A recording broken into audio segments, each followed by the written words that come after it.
Gold buyers, మీ కష్టాల్లో నమ్మకమైన మీ ఆత్మీయ నేస్తం. రావుబాబు వాళ్ళ సెకండ్ కొడుకు వచ్చినప్పటి నుంచి ఆ మూవీ అయితే 20 minutes కనెక్ట్ అయిపోయినా. ఒక మంచి మెసేజ్ ఇచ్చింది డైరెక్టరు.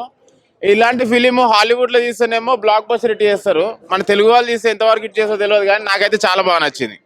నాకైతే ఎక్సలెంట్ అనిపించింది. బ్యాక్గ్రౌండ్ స్కోర్ అయినా ఒక హాలీవుడ్ ఫిలిం చూసినట్టు అనిపించింది. నాకు ఇంకోటి ఏంటంటే లాస్ట్ 20 minutes అయితే మిస్ కావద్దు. ఫస్ట్ హాఫ్ చూసి వెళ్ళిపోకండి, సెకండ్ హాఫ్ లో ఉంది మ్యాజిక్. రావు బహదూర్ సత్యదేవ్ గారు ఇక జీవించేసిండు. అసలు ఫస్ట్ హాఫ్ ఏంద్రా ఇట్లా చేస్తుండే అని చెప్పేసి అనిపించింది, కానీ అసలు ఆయన ఇంటెన్సిటీ అనేది లాస్ట్ కి 20 minutes తెలుస్తుంది. మూవీ అయితే ఎక్సలెంట్ ఉంది, నాకు అయితే చాలా బాగా అనిపించింది. సినిమా సూపర్ అండి,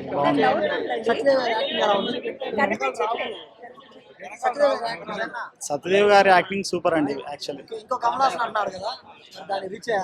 ఇంకో కమల్ హాసన్ అంటే ఆయన ది బెస్ట్ ఇచ్చారు. ఆయన ఓవరాల్ గా బాగుంది. హీరోయిన్ గారు ఉన్నారు. వన్ మ్యాన్ షో అని చెప్పొచ్చు. సినిమా మన తెలుగులో నచ్చలేదు అంటే మలయాళం తీస్తే బాగుంది అంటారు, హాలీవుడ్ లో తీస్తే క్రిస్టోఫర్ నోలన్ కాన్సెప్ట్ అంటారు. బాగుంది. ఏం నచ్చింది మీకు? సత్య అదే యాక్టింగ్, రాజుల కాలం అదే కదా. రాజులో ఏముంది, నువ్వైనా రాజులు వేసి నేను వేసుకున్నా, ఎవరు వేసుకున్నా అయ్యే బట్టలు వేసుకున్నా అందరూ అట్టే కదా ఉంటాం. రాజులో ఉన్నాడు లేదు అది కదా మ్యాటర్. సినిమా ఎలా ఉంది, యాక్టింగ్ ఎంత మాత్రం ఉంది, డ్యాన్స్ ఎట్టున్నాయి, ఇది కరెక్ట్ వస్తాను పాయింట్లో వస్తాను. స్టోరీ ఫస్ట్ నుంచి లాస్ట్ వరకు 6 రోజులు పోయింది. ఎక్కడికి ఆట 1990 అదే 1960లో 50లో పోయిందట. అంత బాగానే ఉంది. ఫస్ట్ నుంచి లాస్ట్ వరకు స్టోరీ అక్కడే స్టార్ట్ అక్కడే పోయింది అనమాట.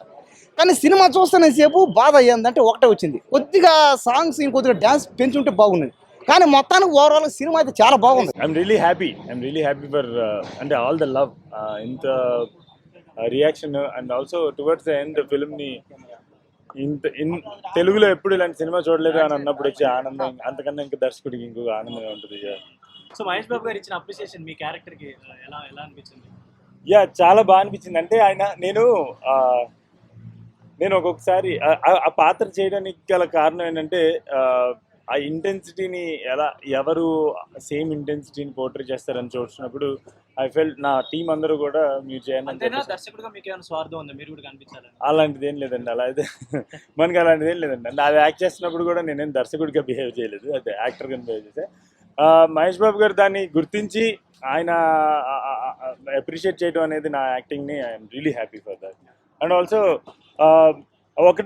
ఒకటే నా దగ్గర నుండి ఒకటే సందేశం ఏంటంటే, మెసేజ్ అంటే ఇప్పుడు మీ ద్వారా చెప్పాలనుకుంది ఏంటంటే, కొత్త కథ అని చెప్పేసి అంటున్నారు మహేష్ బాబు గారు మాటల్లోనే. మునిపెన్నట్టు చూడండి తెలుగు సినిమా అని చెప్పేసి ఆయన చెప్పడం అంటే ఏంటంటే, తెలుగు సినిమాలోనే మొట్టమొదటిసారిగా ఇట్లాంటిది ఒకటి చూస్తున్నాను.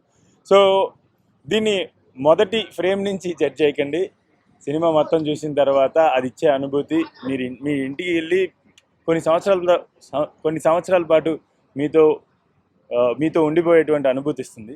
Thank you very much. My first thing, like, people loved the character and I'm so happy that for accepting this character and staying with me. I hope this film will stay with you forever, even after you leave the theatre. And for more videos, please subscribe to iDream. Please subscribe to iDream. Please subscribe iDream. And please subscribe to iDream. For more videos, subscribe to iDream. please like, share and subscribe to the channel. Congratulations, iDream. Subscribe to iDream. Subscribe to iDream. So subscribe to iDream Media. iDream ki iDream team andarki huge congratulations. Please subscribe iDream Media. Please subscribe to iDream. Subscribe iDream. Please subscribe to iDream. iDream అంటే నా కళల channel subscribe చేసుకున్నారు, నోరు తిరుగుతలేదు, మీరైతే గంట గుర్తు కొట్టండి. For more such videos, please subscribe to iDream. Subscribe to iDream. Please subscribe to iDream. Please subscribe iDream Media. Please do subscribe to iDream. Please subscribe to iDream Media. For best entertainment and information, please subscribe iDream. And don't forget to subscribe to iDream.